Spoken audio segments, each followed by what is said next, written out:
Ғайша мен Ғаббастың танысқанына аз уақыт болып еді, бірақ губерниялық қаланың соңғы кездерінде болған сауықтарымен тағы бір-екі жерде қонақта болған жиылыста бұл екеуі бір-біріне қайта-қайта ұшырай берген. Ғайшаның келуін тосып жүрген мезгілде жанындағы жолдастары: "Сен бұны жаңа көрдің. Алғашқы көрінісінде әйелдің жақсы-жаманы айырылмайда қалатын. Оның үстіне Ғайша жақсы актриса десетін.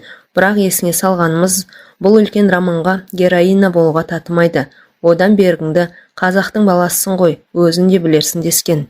Жастар жақындасып келіп амандасып енді жүруге айналғанда, бесеуі бірдей қатар жүру қалың кісі келе жатқан Аллея ыңғайсыз икемсіз болды. "Бақшаға кештетіп келдіңіз, әлде бұрынғы келулер жалықтырған ба? Екі ойлы болып барып келгеннен амансыз ба?" деді. Ғайша кесектеу даусымен күле сөйлеп: "Жоқ, мені бақшаның жалтырататын орны жоқ. Өйткені осы бақшаға менен сирек келетін адам жоқ" деді. "Олай болса кешірек келуіңіздің себебі не? Әлде кеш барсақ та құр қалмаспыз дедіңіз бе?" Ғайша бұл сөзге майысыңқырап күліп: "Рас, бақшаның қызу кезі осы уақытта басталады. Оның үстіне қазақ табиғатының өзі осы сияқты үнемі шу мен дырдуды сүйе бермейді ғой. Қызық шығар деп келсең, жалықтырып жіберетіндей уақыты болады. Сондықтан кісі үнемі асығып жүрмейтін болыпты." Ғайша қазақ табиғатын сөз қылғанда артындағы екі қазақ жігіті Мәдинаның көзінше еш нәрсені ашып айта алмай, бір-біріне қарап көзбен табысты. Ғайша түбі көрініп жатқан саяз судың жайдақтап аққан ағысы сияқтанып жеріне жетіп алған кісіше Ғаббасқа ұғымды боларлық күлкімен бетіне қарап ұзақ күлді. Бұл кезде Ғаббас та қосыла күліп, Ғайшаның күлген пішініне ергендей көзбен көп қарады. Ғайша пішінді әйел еді. Бұнда ең алдымен қазақ әйелінің көбіне кездеспейтін биік сұлу дене бар. Толық етті, ақ жүзді әйел болатын. Ашық мойны, болғақты жұмыр сұлу еді. Бет тұлғасы да кескектеу келсе де сүйкімді сұлу болатын. Көзі қой көздеу, бұйраланған қара шаш еді. Сәнділіктің орындары шартын білген әйел майдың ақ жібек киімін кигенде қара шашы мен ақ денесі қай қазақ жігітінің болса да көзі еріксіз тоқтайтын білген. Әйелді сыртқы көрінісімен жарастық жағынан бағалайтын Ғаббасқа Ғайшаның ендігі пішіні тез әсер еткендей болды. Ғайшамен күлкілі қалжыңға араласқан сайын Ғаббас қазақ жігіттерінің бұрынғы барлық сөзін естен шығарып ұмытуға айналды. Кім біледі, әлде ол қазақтың өсекшіл табиғатынан шыққан бір сөздер шығар. Ол үшін мына сияқты қазақ қызынан тартынудың орны жоқ дегендей болды. Осы қалыпта бірер сағатта екі жасты жалықтырмаған қызықты қалжың көңілді әңгіменің мезгілі өтті. Буфеттен шыққанда көп уақыт өтіп жатқан жұртқа қарап отырған Ғайша Ғаббастың екі жолдасының кетіп қалғанын айтып күлді. "Біздің келісе алмайтын жігіттеріміздің бір осы екеуі" деді. Ғаббас себебін сұрағанда Ғайша азырақ қолдан жасаған мұңлы пішінмен: "Маған әртүрлі болымсыз себеппен сырттап жүріп назары болатын жігіттер бар." Ғаббас алдыңғы сөзі болса егіліп елжіреген сөздер екенін сонда байқағандай болса да, тасқындаған құмарлықпен қыздың екі қолын өз иығына артып, мойнын құшақтап, өзі де көптен асыққан құмарлықпен қатты қысып құшақтап, Ғайшаның күліп тұрған аузынан ұзақ уақыт сүйіп тұрды. Бұлар көпке шейін тілге келмей, құмартып қызған денемен ыстық демалыс аса ашық сезіммен көп сүйісті.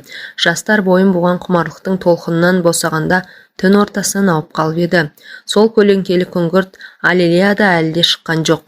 Музыка Ғаббас жеңген майданды құттықтағандай болып құмарлық күйін ойнап жатты. Бұлар бұрынғы перделеп бүркеп сөйлейтін сөздің бәрін енді атын атап ашық сөйлеседі. Ендігі сыбырдың ішінде құшақтасып, иықтарымен сүйенісіп келе жатып, бір кезде өмірдің қызық шағы махаббат күн шуағын сөз қылды. Кейде сүйіскен өмір тіршіліктің барлық мағынасы деген сөз болды. Ғайша көпті көрсе, Ғаббастың да бұл алғаш көрген әйел емес. Талай мен талай түрде кездессе де көпшіліктен осы сөз естіген, бірақ олардың көбі Ғайшадан епті, орынды қылып айтқан емес.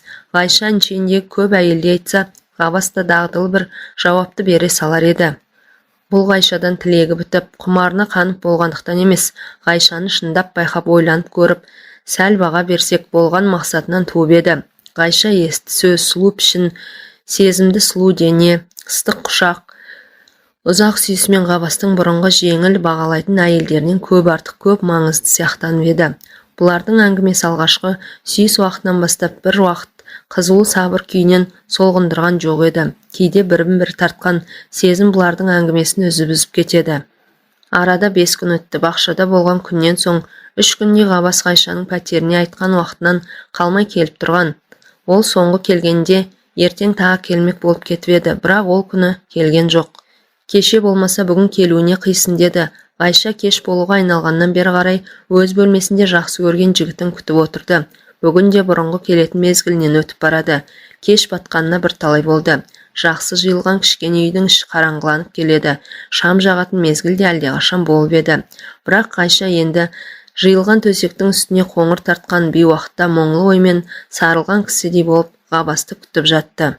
Кішкене сүйкімді бөлме, қыздың төсегі, ала көлеңке кеш, сүйгенін күтіп, сарылғандықтан жастығын құшақтап жатқан қыз, жұмсақ ақ дене, толқынды қара шаш мынау. Осының бәрі рас болса, жас жігіт қайтып қана кешігеді. Таныс болғаны анада ғана. Неге ол тынымсыз келіп мазасын кетірмейді? Әлде бұл суынған жансыз ба?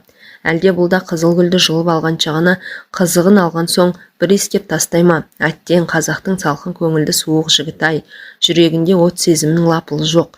Бәрі де жанға сөйлекет тиетін тарамсау, болсаң еттің басқалардай. Ғайшаның көз алдынан ұзынды қысқалы денелермен 9 жігіттің суреті елестеп өтті. Бұл ұзын сан еді. Бұлардың ішінде естен қалмастай қымбаттар да бар. Басында Ғайшаға 2-3-дің суреті таласа келді.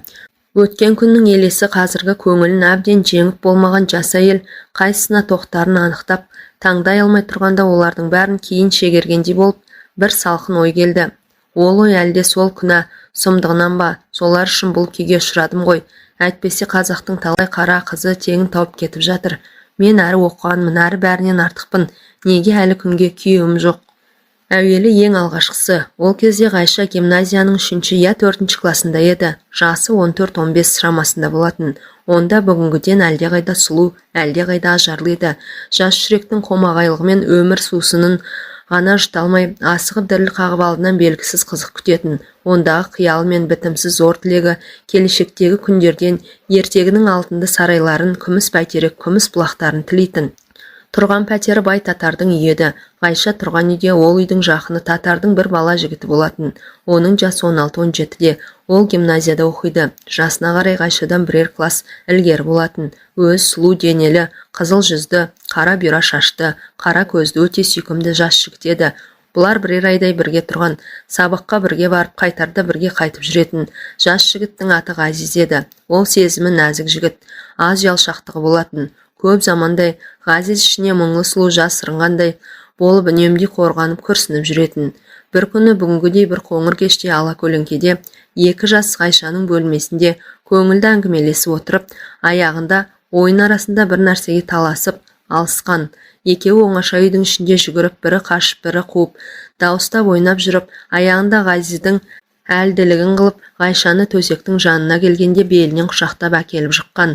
Ғайша жіңішке дауыспен шыңғырып, сақылдап күліп жүргенде ыстық леппен күлген сұлу еріндері Ғайыздың сол бетімен мойнынан қанды қайнатып сырғанап өткен. Бұл қозғалысты Ғайша алыс үстінде байқамау істеп еді. Бірақ жас жігітке мастық уын ішкізгендей тиді. Ғайша сол күлген бетінде түрегелемін дегенде көптен құмарлық жеңген Ғазиз сұлу қызды қатты қысып құшақтап тұрып, ып-ыстық бетінен сүйіп алған. Мастық жеңіп сүйіп алса да, бұл қазіргі секундта өлім халімен бірдей боларлық ауыр уақыт еді. Екеуі де келесі секундта енді не болар екен дегендей күдікпен, қалтыраған жүрекпен күтіп еді. Ыстық бетіне сұлу жігіттің дірілдеген ерні тиген уақытта ғана барлық ойының мағынасын ұққан Ғайша басында үні өшіп тына қалып ешбір қарсылық көрсетпеп еді. Сонымен бір сәтте Ғайызды мойнынан қатты құшақтап қысып, бұл күнге шейін күнәлі болып көрмеген екі таза еріндерін асығып келіп табыстыруға Ғайшаның өзі басшы болып еді. Көлеңкелі қоңыр кеште ұзақ сүйіс, оттай ыстық демалыс, үнді өшіріп бойды ұйтқан, құйындай құтырған жастық, жалындаған ыстық құшақ, үзіліп қана шығатын бір ауыз жарым болса да көп мағыналы сөздер. Ыстықтадым, ауыртып сүйесін, деп күрсінген сияқты қысқа белгілер. Бас осы еді. Тотынамның алғашқы бір бұтағы осымен басталатын. Арқысы одан да әрі ұзақ еді. Бұдан кейін 2 жыл өтті. Арада Ғайыздан басқа 2 нөмір өтті. Бұлар қазақ жігіттер еді. Біреуі Босаң, ол ақтау шәкірт еді. Ол биші болатын. Бірақ Ғайшаның күннің көзінен де қызғанатын болды. Өзінде өткір қылық аз болса да, сүйісуі мен құмарлығы тым мол болып, таусылмайтын ұзақ ертегі тәрізденіп жалықтырып еді. Екінші қызметте жүрген кексе тартып қалған, жақсы киініп жақсы майланатын, қулығы орамы мол күлдірлеу жігіт еді. Оның алдауымен шырғасы көбейе берді. Сондықтан Ғайша одан да жалықты. Бұл екі жігіттің алғашқысын Ғайша дертті қылып тастап еді. Соңғы айырылғанына қиналмаған сияқтанды. Бұлай болған жас қызды бұрынғылардан гөрі аз өкіндіріп кетті. Үміт көз екінші, үшінші қатардағы жігіттерге қарай ауысты. Олардан да көңіл сусына қана қалған жоқ. Сонымен өзгерістің алғашқы бір жыл өтті. Бұл Ғайшаның екі досы болды. Біреу жасы 35 шамасына келген үлкен оқыған жігіт еді. Онымен Ғайшаның жүрісі жарты жылға созылған ұзақ жүріс болды. Бұлар бір-біріне түбегейлі жақындықпен қосылмақшы да болды. Оның үстіне қызғаншақтық сияқты неше түрлі дертті әдеттер білінді. Мұхан мен Ғайша бірталай уақыт бірі алып, бірі тиетін кісі сияқты болып барып аяғында болымсыздан ашуланып, ұрыс шығып екі айырылып кетті. Бұл уақытқа шейін Ғайшаның көңілінде қызықты жар таңдау әдеті жоғалған жоқ еді. Ол өмірден әлі де бұрынғы қалпына көп тілеуші еді. Сондықтан Мұханнан айырылып кетсе де, бұл оқиға алдыңғы бағына ешбір кесір тигізбейтіндей көрініп еді. Ғайша мен Мұхан айырылысып кетті. Бірақ бұл айырылысу жас қыздың абыройына елеусіз болып әсер етпей текке кеткен жоқ. Ғайшаның айырылысардағы есебі тәжірибесіздік болып шықты. Қазақ қауымының дағдысы мен әдетін білмегендік болды. Бұл күнге шейін де Ғайша жайын сырттан сөз қылушы қызыл ауыздар бар еді. Толық жуан ақ денелі сұлу келген бас балуан Ғайшамен таныс болғанына 2-3 күн өткен соң бір түнде қызды арба кешке отырғызып, губерниялық қаланың өздері жатқан жақсы нөміріне алып келген. Екеуі түні бойы ұйықтамай отырып неше түрлі жақсы арақты мол мастыққа шейін ішкен. Ғайша бұл сырын өлгенше жасырып қылып ұстамақ болса да артынан білініп қалып еді. Ол түн Ғайшаның онсыз да осал жібін бір жолата еркінше көсіліп босатқан түн еді. Ол цирк ойыншыларының баяғыдан танысы болып бірге болып ойнап келе жатқан қыздарындай ашылып кетті. Мас балуанның жұрттан бөлек денесі мен өскелең қылықтарының бәрі де бұрын нәзіксініп жүрген қызға елден ерекше бір қызық сияқтанды. Алып денелі балуан өзі де жалаңаштанып алып, мұны да еркіне қоймай ойнап күліп жүріп жалаңаштап, екі қолына кішкене балаша көтеріп алып, қысып сүйіп, ойына келген істеп жүгіріп ойнап жүрген уақытта Ғайша бұрын өзі көрмеген үлкен сұлу аңмен таңсық қылып еркелеп ойнап жүргендей болып еді. Ол түндер асау мастық, жалаңаш құмарлықты мейлінше қандырған бір түн болып еді. Өзге көптің ішінен оның мезгілде өтті. Бұл күнде ол да бір алысқа кеткен шах болып жоғалды бітті. Ол түндердің арты қазақ қауымы жағынан Ғайшаға да теңіз толқынында үлкен соққыларды алып келді. Бұл нөмірдің арты Ғайшаны ел көзіне бір жолата басып төмендетіп тастағандай болды. Ол қызық үшін Ғайша өзгені қойып, өзінше жүретін баста таныс әйелдерінен де көп ренжітерлік сөз естіді. Ғайша төсегіне қайта шалқайып жастыққа басы тигенде есік ашылды. Қараңғы бөлмеден қомағай көз қадала қарағанда жалғыз келген жігіттің ақ жағасын көріп жүрегі лүпілдеп соғып кетті.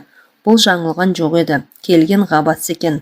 Ол қараңғы бөлмеге кіріп біраз аңырып қалғанда Ғайша төсегінен аз көтеріліп, әйтеуір келдің-ау деп күрсінді. Ғаббас Ғайшаның барына қуанғандай болып, «Ғайшамысың, барсың ба?» деп есікте қайта айналып бөгеліп, «Ғайша, есік жабуға рұқсат па?» деді. Қыз бұл сөздің артындағы бармағынан ұғып, намыстанып күйгендей болып, «Неге, не себепті?» деді. Жігіт сасқан жоқ, салмақпен, «Екеуміз бірдей бармыз, бізге үшінші кісінің керегі жоқ, сондықтан жауап қоймасам» деп жауап күтіп тұрды. Бұл сөздің ішінде шынымен күйгеннің де наздың да белгісі бар еді. Бірақ Ғаббас Ғайшаның басына сенген көңілмен жауап бермей-ақ есіктің шаппасын іліп алып Ғайшаның қасына келді. Келген жерден Ғайшаға «Тұрма, жат» деп қойып, өзі сыртқы киімін тастап бірге жатып қалды. Әр түрлі қысқа-қысқа сөз болып, құмартқан құшақ, ыстық демалыстың ішінде бірталай уақыт өткен соң келесі әңгіме басталды. Бұл әңгімеге келгенде Ғайшаның даусы да өзгеріп, сөйлер сөзі де шын сияқтанып көбейіп кетіп еді. Сол Ғаббастан көптен күткен жауабын тіледі. Кешегі жазылған хат, оның алдында әлденеше рет айтылған сөз, бос айта салмаған нәрсе емес. Сондықтан әр нәрсеге алаңдап, мына сөздің желісін бұза берген Ғаббасқа ол қадала сөйлеп, «Неге байладың? Маған не айтасың?» деген сұрақты ашық қойды. Ғаббас басын қасыды. Сорына келгенде ол бұл әңгімені ойланам десе де, әлі тіпті де ойланған жоқ еді. Ол тегінде алу-алмау әңгімесін ойламақшы да емес еді. Ғайшаға не жауап беріп, осы халді соза тұру керек. Қадалғыш қызды не дәлелмен бөгей тұруға болар еді. Оны да ойлаған жоқ еді. Сонда да қарманып көріп, бұрыннан қиналып жүрген кісіше күрсініп алып, «Ғайшажан, мен осы сауалға жауап беруге тіпті әлсізбін. Әлсіздігім сенің басыңды біле алмай, екі ойлы болуда емес, өз өмірімнің бір шешілмеген түйіні болғандықтан. Өзіңе белгілі менің қырдан алған қатыным бар. Мен оны әлі тастаған жоқпын деп жүдеги қайғылы пішінмен бірталай өзінше дәмді себептерді айтып шықты. Бұның да айтқан сөзі ұзақ еді, бірақ Ғайшаға бұл сөздің шын емес екендігі белгілі болатын. Өйткені Ғаббас осы жолы қазақ қатынын тастап келді деген хабарды да астыртын естіп еді. Сондықтан Ғайша жігіт жауабына қанағаттанған жоқ. Ғаббас қатынындай қатын шын көңіл болса бұларға бөгет болмайтындығын айтып келіп, аяғында маған бүгінгі күн байлаулы жауабыңды бер. Бөгет қатынында десең, тіпті одан айырылған күнде мендікпін десең тоқтаймын деді. Бұл сөздер бұрыннан Ғайшадан шет жағалап көрініп жүрген сөлекет мінездің анық бетін ашты. Ғаббасты Ғайшадан алыстатып суытатқандай болды. Сондықтан ол бекінген пішінмен сені аламын деген уәдені бүгін бере алмаймын деді. Бұл сөзді естіген жерде Ғайша алданып қор болған, жаңа естіген таза елдей болып, Ғаббастан құшағын алып жүрегі үзілгендей өксіп-өксіп жылап жіберді. Ғаббасқа бұл жылауын қайсы тиіп еді. Басында тоқтатам деп айтқан сөзінің әсері болмады. Ғайша бір ауыз сөз айтуға шамасы келмей, іші бауыры езілгендей болып, өксіп-өксіп жылап жатты. Ғаббас басқасының бабын таба алмай, Ғайшаны құшақтап бетінен сүймек болып келді де, оқыстан бір ой келіп жылап жатқан қыздың беті мен екі көзін сипады. Ғайша бұл қылыққа ашуланғандай болып, Ғаббастың қолын тартып тастады. Бірақ өртенгендей болып егіліп жылап жатқан қыздың көзінде бір тамшы жас жоқ екен. Ғаббас қолын тартып алып теріс айнала берді. «Ту, сарамас, көзінде бір тамшы жас жоқ қой» деді.